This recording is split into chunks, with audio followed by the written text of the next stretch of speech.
𝗏𝗏 सर्वान् पुंसान् शरस्ति निःस्पृहः निर्ममो निरहङ्कारः स शान्तिमधिगच्छति.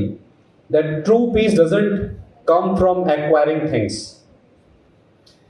It comes from letting go. My address, I would like to take you through journey of two interesting things. One is mankind itself. I will start from thousands of years back when human beings used to hunt animals to have their food, have the basic survival. From there, we have come so far that now AI is supposed to change the lives in the same way like Google Maps has done. I mean, not many years back, we had to ask people along the route that I had to go to 𝗙𝗿𝗀𝗵𝗆 University, 𝗨𝗽𝗱𝗵𝗆. So how to go there? And probably we would stop 5 to 10 times in the city and ask the location. And someone would say go left, someone would say go right. And it's not long way back. I remember from a small village in Bihar, adjoining state, I went to the capital city of the country to have my school education up to class 10th. And I remember one incident where someone getting his haircut in salon, when I asked him that I have to go to 𝗙𝗵𝗃𝗵𝗆, how to go, without even seeing him straight away raised his hand and said, go this way. So after traveling around 500 meters, I came to realize that I'm probably on the wrong path. So then I asked someone else. So people sitting here might be thinking that AI might not be of my use, but it will certainly become a part of our life in the same way that probably Zomato has become. Someone from IIT Delhi thought of this, and now Zomato has become an integral part. An innovation from India being used the world across. Even you take the case of Airbnb, the concept is replicated in the form of OYO and so many other similar concepts. But now it has become an integral part of our lives. It has eased things, and the latest one in the kit is Blinkit. You blink an eye, the concept is that, and goods will be delivered at your doorstep. In the same way, AI is going to transform our lives. So the other journey that I will take you through is the journey of an entrepreneur. And I would like to ask from all of you present here, how many of you actually want to become an entrepreneur in your life, somewhere? Some honest answers, please. Okay, thank you. Because I've been told that some great intellectuals and some aspiring students who would be CEOs and MDs of future companies are sitting here from across 26 countries. And I would like to thank World Organization of Students and Youth for such a wonderful confluence on AI. And what better place than Gorakhpur? Because someone might think, why Gorakhpur? It's my core wish from the core of my heart that India becomes global leader in AI. But more than that, it becomes or it doesn't become, more than that, India had been a global leader in spirituality. It is and it will remain forever. And we are sitting in a place which is the most prominent seat of a Vedic age tradition that is called Nath Sampradaya. That is Gorakhnath Peeth.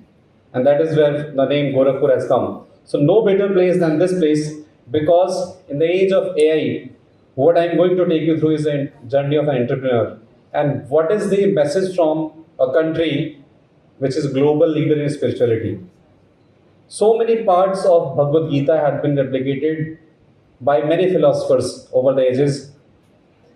And let me tell you another thing. Many people know Sri Yogi Adityanath ji as the CM of most populous state of the country. I would like to tell you that some months back when I was visiting Kolkata, my friend told me that, do you know the Chief Minister of your state? He actually holds a position which is more powerful than being the CM of India's most populous state. That he is the head of the Nath Sampradaya, which is a Vedic origin tradition, a yogic tradition. So there cannot be a better place than Gorakhpur when things are taking a drastic turn. AI is entering into our life more and more. And now I would like to ask all of you, how many of you had been an entrepreneur at some part of in your life in the past? How many? Honest answers? You have been an entrepreneur.